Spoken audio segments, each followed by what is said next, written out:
Shabbat Shalom Temple Bethan. I've been thinking and dreaming for a long time about standing in this place, and saying Shabbat Shalom to you, which I imagine I'll be saying hundreds, thousands of times over the years. And we're here on Friday, less than 24 hours before 9:15 on Shabbat morning of this weekend, where the first sounds that will be heard formally from this bima in a prayer service will sound like this. Modeh lefanecha melech chai v'kayam. Modeh lefanecha melech chai v'kayam. Shechazarta binishmati bechemla Rabbi emunatecha. Shechazarta binishmati bechemla Rabbi emunatecha.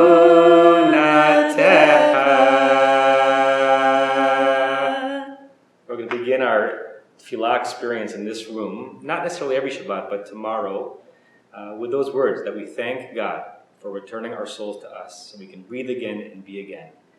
This might confuse you a little bit. Yes, it is Labor Day weekend in 2 weeks, which is our grand opening, and so many wonderful festivities, a procession of Torahs, an opportunity to write little notes that we can put into the Aron HaKodesh because there are slots in it like in the Kotel in Jerusalem, and opportunities to bless this new sanctuary with your presence and your song, and people giving other sorts of recitations to inaugurate it, and yes, an ice cream social on Saturday night where we can just enjoy ice cream with each other and celebrate years of accomplishments.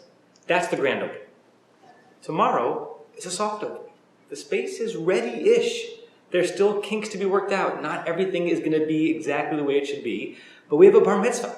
Abraham Moravati is becoming bar mitzvah this Shabbat. And we told this family months ago that we are going to do everything to make sure it can be celebrated here. I want to invite you to come and join us. Come at 9:15. We're going to be singing a lot tomorrow morning during Pesukei de Zimra, just like we will in 2 weeks. Don't come instead of the grand opening, but come tomorrow. I think you might want to be a part of the first time Temple Beth Am prays in this sanctuary, this extraordinary, light-filled, ethereal, intimate, warm, communal sanctuary that was created with so many of the efforts of the people who are watching this video. And I'm so grateful for that. This wasn't part of what I planned to say, but I'm also grateful that I get to share this moment with Rabbi Chorny and Rabbi Schatz, because we love being a team together, and we love being able to serve you in sacred ways. And I want to share one quick thought before we go into our Shabbat together. This is a special Shabbat on the calendar no matter where you're davening. It's called Shabbat Nachamu, the Shabbat of comfort.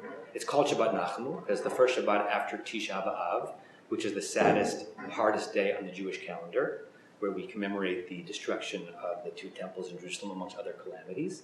And the first Shabbat afterwards, we read a Haftorah from the prophet Isaiah, Yeshayahu, that begins, Nachamu, Nachamu Ami. Comfort, comfort my people. For weeks, we've been reading wrathful words of God to the prophets. How dare you desecrate my city? How dare you sin so sinfully? Now, for a few weeks in a row, all the way to Rosh Hashanah, these are Shabbatot of Nechemta, Shabbatot of comfort. And they start with the word Nachamu, Nachamu Ami. Except that phrase is actually hard to translate. It's written as a command, and it comes to be from God's mouth. So is God commanding us, comfort, comfort, we should be comforting other people? That's the structure of the verb. God says, Israel, comfort. Comfort whom? Or is it, Israel, be comforted, be comforted? Can you just command someone to be comforted and all of a sudden they're comfortable? The root, linachem, means both to comfort, as in nichum avilim, the mitzvah of comforting the mourners. It also means, interestingly, to regret, to change your mind, to have some contrition, to wish that something were a little bit different. And one of my favorite reads of this opening line of the Haftorah is God's not just commanding us to comfort, but God commanding us, Israel, have a little bit of regret and humility and contrition for some of what you may have done wrong. Because when you show contrition, whether you're a nation or a person, you expose your vulnerability. It brings others close to you. And guess what is the end result of that dynamic? Comfort from you to them and them to you.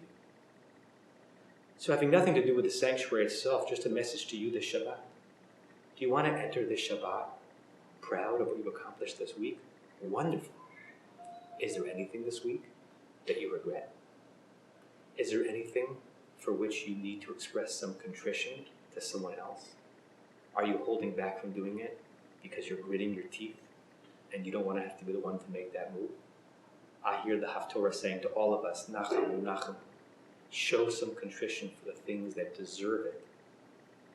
That will draw people back to you, and that will bring you comfort. And it will bring me great comfort to see you and to be with you in this space tomorrow and 2 weeks from tomorrow and for every week after that. We love you. We can't wait to see you. And we say, Shabbat Shalom.